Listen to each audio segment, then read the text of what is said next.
Une vie sous les projecteurs, un cœur dans l'ombre. Pendant plus de 5 décennies, Mireille Mathieu a captivé le monde avec sa voix puissante et son charisme discret. Elle était l'incarnation de la perfection sur scène, une silhouette menue vêtue de robes noires austères, une coupe au carré iconique, un sourire qui semblait défier le temps. Mais derrière cette image soigneusement façonnée, derrière les applaudissements et les disques d'or, se cachait une vérité qu'elle a gardée enfouie pendant plus de 50 ans. Lorsqu'Axe engrave l'âge de 77 ans, elle a enfin laissé échapper une part de cette vérité, ce n'était pas pour briser son mythe, mais pour révéler une facette d'elle-même, une femme dont la force n'a jamais exigé le silence, mais l'a porté comme un fardeau. Mireille Mathieu n'a jamais eu besoin de scandale pour briller.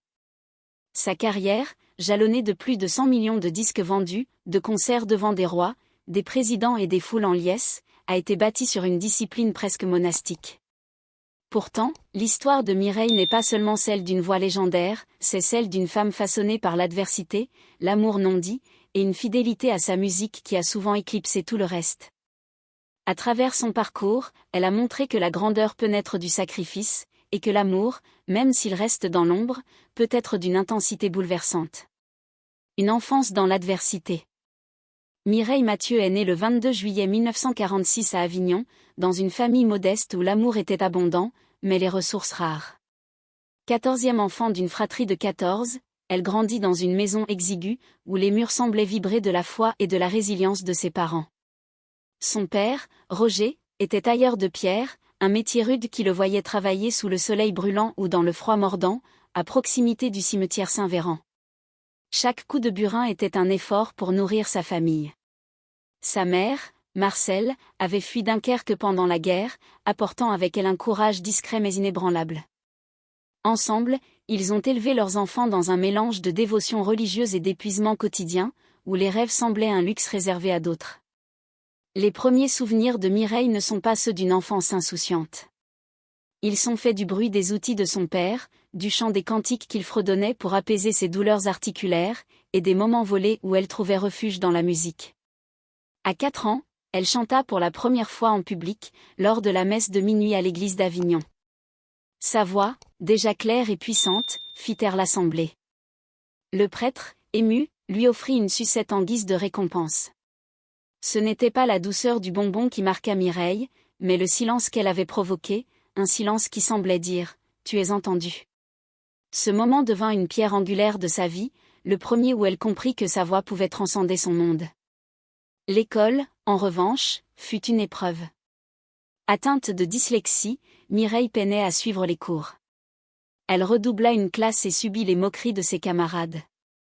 Ses instituteurs, rigides, la punissaient pour avoir écrit de la main gauche, une pratique jugée inacceptable à l'époque. Ils la forcèrent à utiliser sa main droite, ajoutant à son sentiment d'être différente. Pourtant, même dans ces moments de lutte, Mireille vivait déjà ailleurs. Dans sa tête, elle réarrangeait des mélodies, fredonnait des airs qu'elle entendait à la radio. Elle était à la fois dans le monde réel, celui de la pauvreté et des contraintes, et dans un univers qu'elle construisait note par note. À 14 ans, les réalités économiques de sa famille l'obligèrent à quitter l'école. Elle trouva un emploi dans une usine à Montfavet, où elle passait ses journées à actionner des machines bruyantes. Mais même là, elle chantait. Pendant les pauses déjeuner, sur le chemin du retour à vélo, affrontant le Mistral glacial, sa voix s'élevait comme une révolte contre la monotonie. Ce vélo, acheté à crédit comme presque tout dans sa famille, était un symbole de leur foi en un avenir meilleur. Mireille y croyait, elle aussi, même si cet avenir semblait encore flou. Les premiers pas vers la gloire. L'avenir de Mireille commença à prendre forme grâce à de petits concours de chants locaux. En 1964, à 18 ans, elle remporta un concours à Avignon en interprétant La vie en rose d'Édith Piaf, une chanson qui avait bouleversé son enfance lorsqu'elle l'avait entendue à la radio. Ce moment marqua un tournant. L'année suivante, elle participa à l'émission télévisée Jeux de la chance, où son talent éclata aux yeux du public français. Plébiscitée par les téléspectateurs, elle fut propulsée vers Paris, loin de la vie modeste d'Avignon.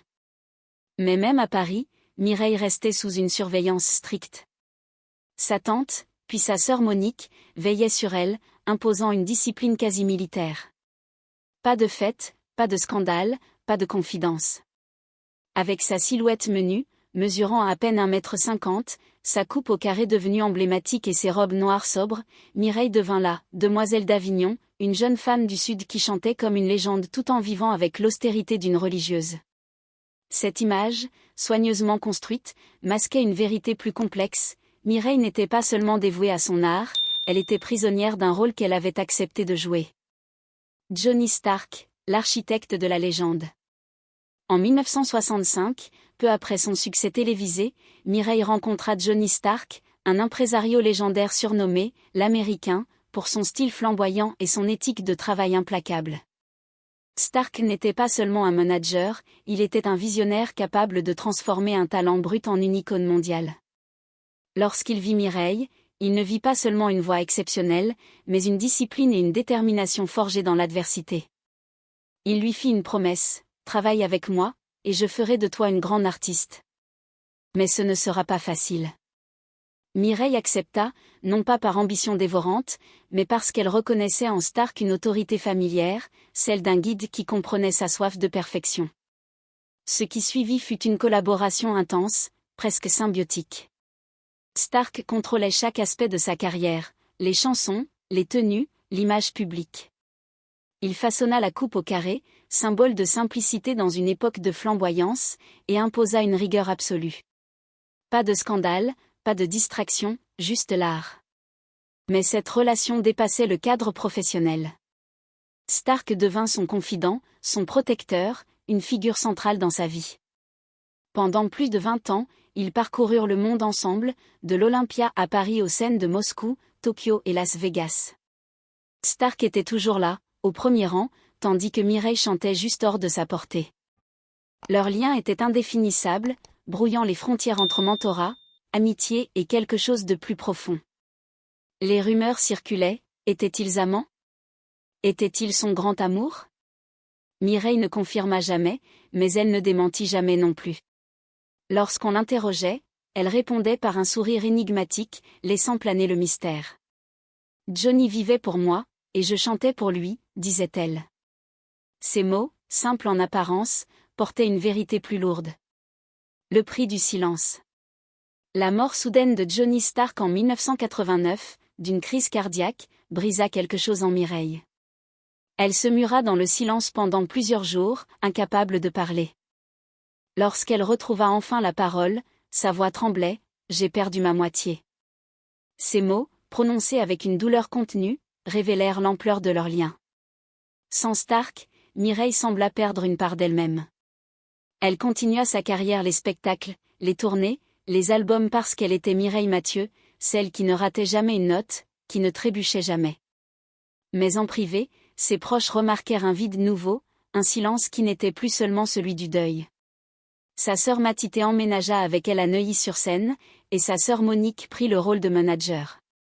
Mais le rythme changea. Les rires se firent plus rares, les moments de légèreté s'évanouirent. Mireille vivait pour son public, pour sa famille, pour la mémoire de Stark. Elle esquivait les questions sur sa vie personnelle, répondant par des phrases vagues: « Je n'ai jamais manqué d'amour.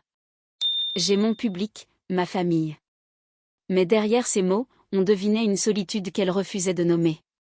Il y eut pourtant des moments où l'amour aurait pu changer son histoire. Au début des années 1980, elle se fiança brièvement à un riche homme d'affaires français. Leur relation, publique et sérieuse, fit la une des journaux. Mais 3 jours avant le mariage, Mireille rompit les fiançailles. « Il voulait que j'arrête de chanter », expliqua-t-elle plus tard, avec une clarté froide. C'était impossible. Une autre romance, dans les années 1990, avec Olivier Masson, un expert en cosmétique, sembla prometteuse. Mais là encore, l'histoire s'arrêta sans explication, laissant place au silence. Pour Mireille, l'amour exigeait un prix qu'elle n'était pas prête à payer, renoncer à sa voix, à la musique qui l'avait sauvée. Chaque fois qu'une relation menaçait cet équilibre, elle choisissait son art, non par orgueil, mais par nécessité. La musique était son refuge, son contrôle, sa vérité. Jean-Louis, l'amour silencieux. Avant Paris, avant la gloire, il y avait Jean-Louis. Fils d'Avignon, menuisier discret, il était loin des projecteurs et des contrats. Mais il connaissait Mireille depuis l'enfance, depuis les rues poussiéreuses où les 14 enfants Mathieu jouaient pieds nus. Il l'avait entendue chanter à l'église, bien avant que le monde ne découvre sa voix. En 1964, lorsqu'elle hésitait à s'inscrire à Jeux de la chance, c'est Jean-Louis qui lui tendit le formulaire, murmurant « Il faut que tu essaies ». Mireille partit pour Paris. Jean-Louis resta à Avignon, fidèle à son monde simple et enraciné. Entre 1965 et 1974, il lui écrivit 32 lettres, des mots tendres et discrets, sans jamais demander quoi que ce soit. « Tu étais radieuse à la télé hier soir », écrivait-il. « Je t'ai vu chanter dans ma rue, ça m'a rappelé la nôtre. » Ces lettres, rangées dans une boîte en bois sculpté, étaient un trésor secret que Mireille gardait précieusement. Elle ne répondit jamais, mais elle les relisait souvent, surtout dans les moments de solitude. Jean-Louis ne se maria jamais, n'eut jamais d'enfant. Il vécut toute sa vie à Avignon, travaillant de ses mains, entouré des mêmes visages familiers. Lorsqu'il mourut en 2018, il légua ses économies à une association offrant des cours de musique aux enfants défavorisés, en hommage à « la petite fille qui chantait dans notre cour ».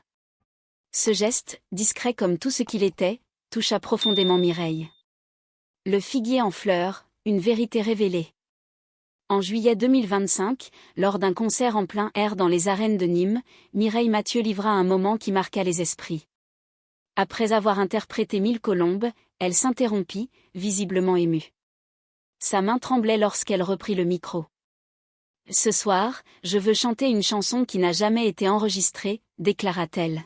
« C'est pour quelqu'un que j'ai aimé en silence toute ma vie. » La chanson, intitulée « Le figuier en fleurs », était une prière douce et déchirante. Les paroles, simples et poignantes, parlaient d'un arbre qui se souvenait des mains d'un homme, d'un amour jamais exprimé à voix haute. Pendant 10 minutes, le public, suspendu, écouta une Mireille vulnérable, sans orchestre ni mise en scène, offrir une vérité qu'elle avait portée en silence pendant plus d'un demi-siècle. Le figuier, bien réel, se dressait dans une cour d'Avignon, symbole d'un amour jamais vécu. Après le concert, Mireille refusa les interviews. Son équipe publia une seule phrase, « Ce que j'avais à dire, je l'ai chanté ».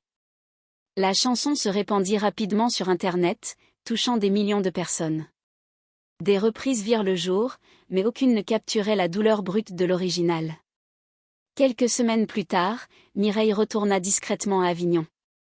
Elle retrouva le figuier, toujours debout, ses racines fissurant le sol.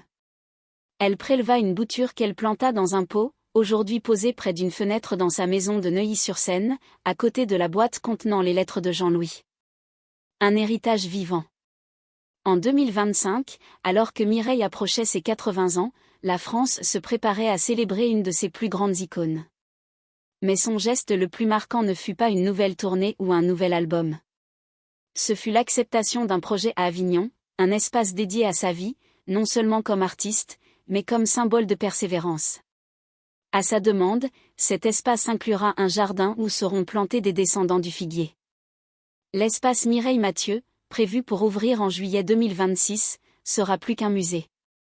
Il offrira des formations musicales à des jeunes issus de milieux modestes, un hommage à la petite fille qui chantait pour oublier la pauvreté. « Je ne veux pas que ma voix soit un souvenir », déclara-t-elle.